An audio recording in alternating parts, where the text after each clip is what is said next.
दोस्तों, नवंबर 2008 में बरे आज़म अफ्रीका का मुल्क जिम्बाब्वे महंगाई की ऐसी खतरनाक दलदल में डूब चुका था जिसका तस्वुर करना भी मुश्किल है। जिम्बाब्वे में हर आने वाले दिन के साथ चीज़ों की प्राइसेस डबल होती जा रही थी। यानी जो चीज़ कल तक 100 रुपए में थी, आज उसकी प्राइस 200 रुपए है और अगले दिन उसकी प्राइस 400 रुपए हो जाएगी। जिम्बाब्वेन करेंसी के इतने बुरे हालात हो चुके थे कि मार्केट में एक ब्रेड के पैकेट की प्राइस 35 मिलियन जिम्बाब्वेन डॉलर थी, यानी 3.5 करोड़ जिम्बाब्वेन डॉलर। दोस्तों, यहाँ पर सवाल ये उठता है कि जिम्बाब्वे पे ऐसे हालात आए कैसे। आज की इस वीडियो में जिम्बाब्वे के हाइपर इन्फ्लेशन को सिंपल वे में समझने की कोशिश करते हैं। इकोनॉमिक्स की टर्म में हाइपर इन्फ्लेशन एक ऐसी सिचुएशन है जिसमें महीने के अंदर चीजों की प्राइसेस में 50% इजाफा हो जाता है। फॉर एग्जाम्पल, जनवरी में ब्रेड के पैकेट की प्राइस 200 रुपए है तो फरवरी में बढ़कर ये 300 रुपए हो जाएगी और मार्च में ये बढ़कर 450 रुपए हो जाएगी। हाइपर इन्फ्लेशन को आम जुबान में कहा जाता है ताबड़तोड़ महंगाई। नवंबर 2008 तक जिम्बाब्वे का इन्फ्लेशन रेट 79.8 बिलियन परसेंटेज तक पहुंच चुका था। डेली इन्फ्लेशन रेट 98% था, यानी हर 24 घंटे में चीजों की प्राइस डबल। इन हालात में बच्चे भी स्कूल जाते हुए अपनी पॉकेट मनी में नोटों के बंडल साथ ले जाया करते थे। जिम्बाब्वे के हालात शुरू से ऐसे न थे। सन 1980 में जिम्बाब्वे ने ब्रिटेन से आज़ादी हासिल की। आज़ादी के वक्त जिम्बाब्वे एग्रीकल्चरली सेल्फ सफिशिएंट मुल्क था और इसे पूरे बरे आज़म अफ्रीका का फूड बास्केट कहा जाता था। जिम्बाब्वे का जीडीपी ग्रोथ रेट 4.5 से 4.9% तक था। जिम्बाब्वे का सिर्फ अकेला एग्रीकल्चर सेक्टर जीडीपी का 40% और फॉरेन इनकम का 60% शेयर करता था। उस टाइम जिम्बाब्वेन करेंसी, जो कि जिम्बाब्वेन डॉलर थी, 1.47 यूएस डॉलर के बराबर थी। जिम्बाब्वे भी दूसरे अफ्रीकन कंट्रीज की तरह कल्चरल डिफरेंशिएशन के इशू में उलझा रहा है। ये इश्यूज ही आगे चलकर जिम्बाब्वे की तबाही का सबब बने।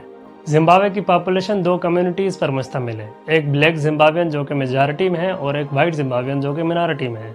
आज़ादी के वक्त जिम्बाब्वे के एग्रीकल्चर लैंड पर मोस्टली वाइट जिम्बाब्वेन का कंट्रोल था। वाइट जिम्बाब्वेन जो कि टोटल पॉपुलेशन का तो 0.6% थे, लेकिन जिम्बाब्वे के एग्रीकल्चर लैंड का 70% उनके कंट्रोल में था। लेकिन दूसरी तरफ गवर्नमेंट में ब्लैक जिम्बाब्वेन की मेजॉरिटी थी। प्राइम मिनिस्टर रॉबर्ट मुगाबे भी उन्हीं में से एक था।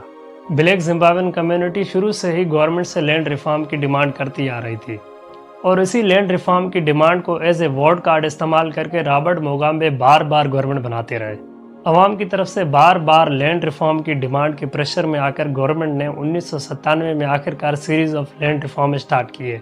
लैंड रिफॉर्म कुछ इस तरह थे कि गवर्नमेंट वाइट जिम्बाब्वेन से लैंड लेकर ब्लैक जिम्बाब्वेन में डिस्ट्रीब्यूट करेगी और ये पुअर स्ट्रक्चर लैंड रिफॉर्म ही आगे चलकर जिम्बाब्वे की तबाही का सबब बने, क्योंकि वाइट जिम्बाब्वेन के पास तो लैंड और एग्रीकल्चर का तजुर्बा था, लेकिन ब्लैक जिम्बाब्वेन के पास कोई तजुर्बा नहीं था, जिसकी वजह से जिम्बाब्वे का एग्रीकल्चर आउटपुट जो कि 2001 में 2.9 बिलियन था, वो नीचे गिरकर 0.9 बिलियन डॉलर तक पहुंच गया।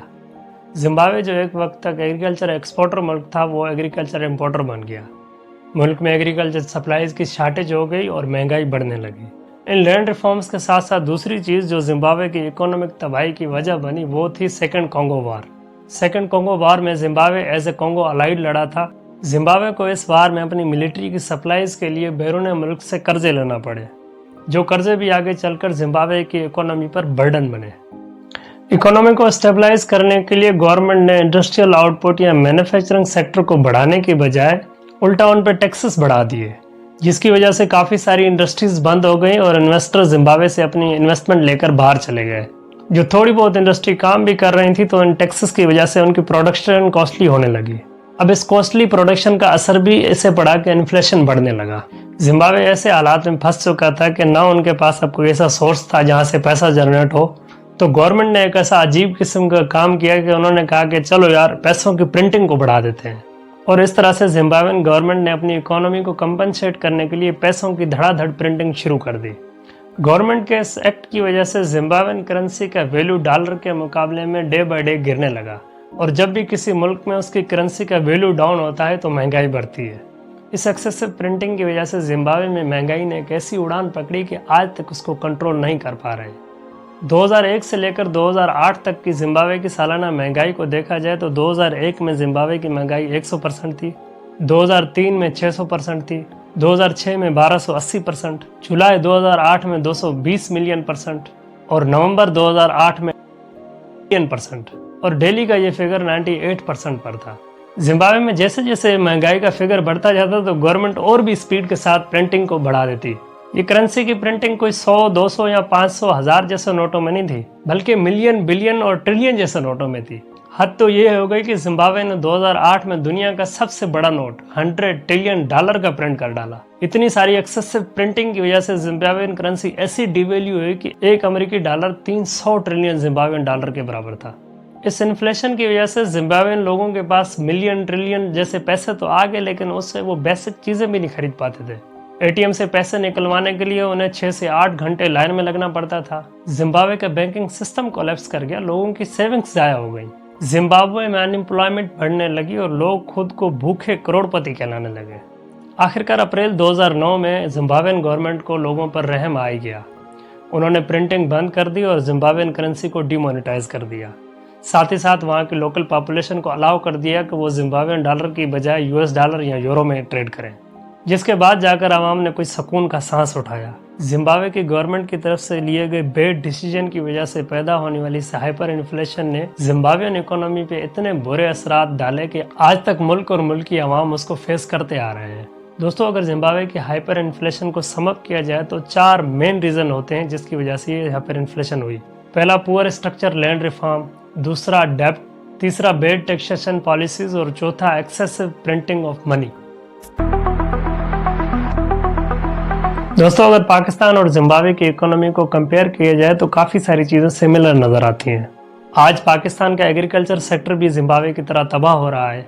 कुछ साल पहले पाकिस्तान में आटे और चीनी जैसी चीज़ें एक्सेसिव तादाद में हुआ करती थी। आज उन चीज़ों का मुल्क में इतना शॉर्टफॉल आ चुका है कि उन चीज़ों को बाहर से इम्पोर्ट किया जाता है। दूसरा, पाकिस्तान का इतना ज़्यादा कर्जा हो चुका है कि उसकी पेमेंट के लिए भी हमें दूसरा कर्जा लेना पड़ता है। और अगर पाकिस्तान के टैक्स कलेक्शन सिस्टम को देखा जाए तो वो खुद अपने अंदर एक मसला है। जो सेक्टर टैक्स पे कर रहे हैं, बार बार उन्हीं पे ही टैक्स बढ़ाया जाता है। पाकिस्तान में काफ़ी सारे ऐसे सेक्टर मौजूद हैं जिनके ऊपर टैक्स लगाने की ज़रूरत है, लेकिन आज तक उनके बारे में सोचा भी नहीं गया। और लास्टली, पाकिस्तान का इंडस्ट्रियल सेक्टर भी आस्ते आस्ते इसी तरह दम घुट के बंद होता जा रहा है जिस तरह जिम्बाब्वे में हो रहा था। बढ़ती हुई महंगाई की वजह से काफ़ी सारी टेक्सटाइल इंडस्ट्रीज बंद हो चुकी हैं और काफ़ी सारे इन्वेस्टर पाकिस्तान से इन्वेस्टमेंट बाहर ले जा चुके हैं। दोस्तों, आपकी राय में हमें कौन से काम करने चाहिए कि पाकिस्तान अगला जिम्बाब्वे बनने से बच जाए?